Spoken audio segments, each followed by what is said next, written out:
আমাদের কাছে মূল প্রেরণার উৎস কবি কাজী নজরুল ইসলাম।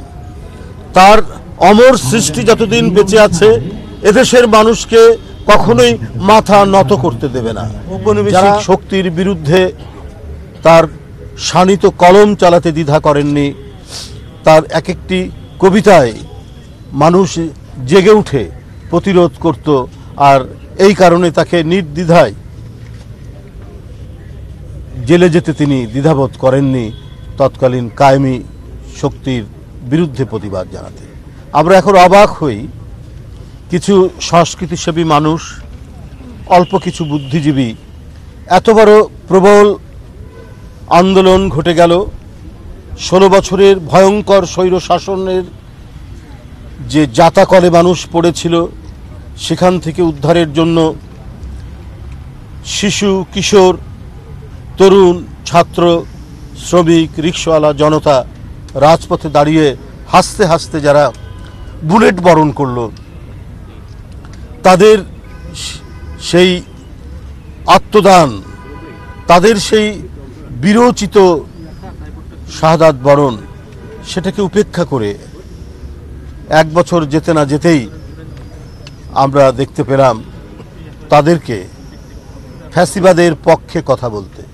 কেউ ছিল সেই সময় তো ভালোই ছিলাম, কিন্তু তারা ভুলে গেছে আহাদ নামে একটি 4 বছরের শিশুকে করতে তৎকালীন প্রধানমন্ত্রী, আওয়ামী ফ্যাসিবাদের যিনি জননী, তিনি দ্বিধা করেননি।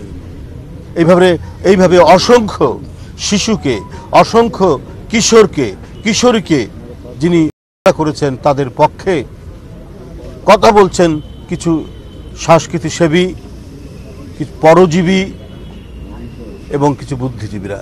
এটাই হচ্ছে একটা ভয়ঙ্কর মানসিক চেতনার পতন। কিন্তু সাধারণ মানুষ এবং যারা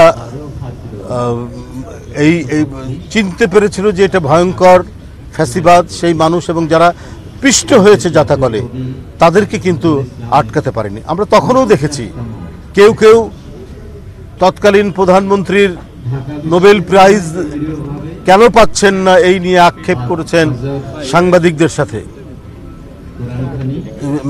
সাংবাদিকদের কেউ কেউ আক্ষেপ করেছেন তৎকালীন অবৈধ প্রধানমন্ত্রীর সামনে। আমরা এই নির্লজ্জ মানসিকতা আমরা দেখেছি, এখনো আবার দেখছি যে তারা আড়ালে আবডালে এই সমস্ত কথা বলে বেড়াচ্ছে। তাই বন্ধুরা, আমাদের কাছে মূল প্রেরণার উৎস কবি কাজী নজরুল ইসলাম। তার অমর সৃষ্টি যতদিন বেঁচে আছে এদেশের মানুষকে কখনোই মাথা নত করতে দেবে না। যারা আন্দোলন, সংগ্রাম, গণতন্ত্র এবং স্বাধীনতা যুদ্ধ থেকে শুরু করে এই পর্যন্ত মানুষের পক্ষে, জনগণের পক্ষে যারা দাঁড়িয়েছেন, তারাই হচ্ছেন কবি কাজী নজরুল ইসলামের সার্থক উত্তরসূরি। সেই তার লেখা কবিতা, গান এবং তার সৃষ্টির মধ্যে দিয়ে যে চেতনা তিনি গোটা জাতিকে দিয়েছেন, সেই চেতনাকে ধারণ করেই আমরা আমাদের প্রিয় নেত্রী, দেশনেত্রী বেগম খালেদা জিয়া এবং আমাদের দলের নেতা, ভারপ্রাপ্ত চেয়ারম্যান, তিনি সংগ্রাম পরিচালনা করেছেন এবং জুলাই আগস্টের আন্দোলনে যার চূড়ান্ত বহিঃপ্রকাশ হয়েছে। বন্ধুরা আমার, আমরা এখনো নানাভাবে অধিকার বঞ্চিত, আমরা নানাভাবেই এবং নানা দিক থেকেই দেশীয় এবং আন্তর্জাতিক চক্রান্তকারীদের দিক থেকে এক ভয়ঙ্কর চক্রান্ত এবং ষড়যন্ত্রের ভেতরে আমরা বাস করছি। আমাদের যে চূড়ান্ত লক্ষ্যের জন্য আন্দোলন, গণতন্ত্র, এখনো সেটি প্রতিষ্ঠা পায়নি। তবে আমাদের বিশ্বাস অতি তাড়াতাড়ি রমজানের পূর্বেই একটি অবাধ সুষ্ঠু নির্বাচন অনুষ্ঠিত হবে এবং সেই নির্বাচনে এদেশের ভোটাররা দীর্ঘ 15.5 বছর, 16 বছর যে ভোট দিতে পারেনি, সেই ভোট তারা দিতে পারবে।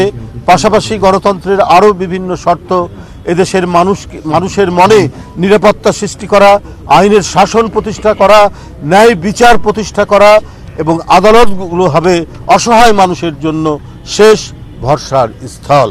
আমাদের সেই রকম একটি সমাজ, উন্নততর গণতান্ত্রিক সমাজ প্রতিষ্ঠার লক্ষ্যেই আমাদের এগিয়ে যেতে হবে এবং তার মূল প্রেরণাই হচ্ছে আমাদের জাতীয় কবি কাজী নজরুল ইসলামের লেখা অমর গান, কবিতা এবং বিভিন্ন লেখনী। আপনাদের সকলকে ধন্যবাদ জানাচ্ছি। আমি আমাদের মহান কবির আত্মার প্রতি শ্রদ্ধা জানিয়ে তার রুহের মাগফিরাত কামনা করে আমার বক্তব্য শেষ করছি। ধন্যবাদ।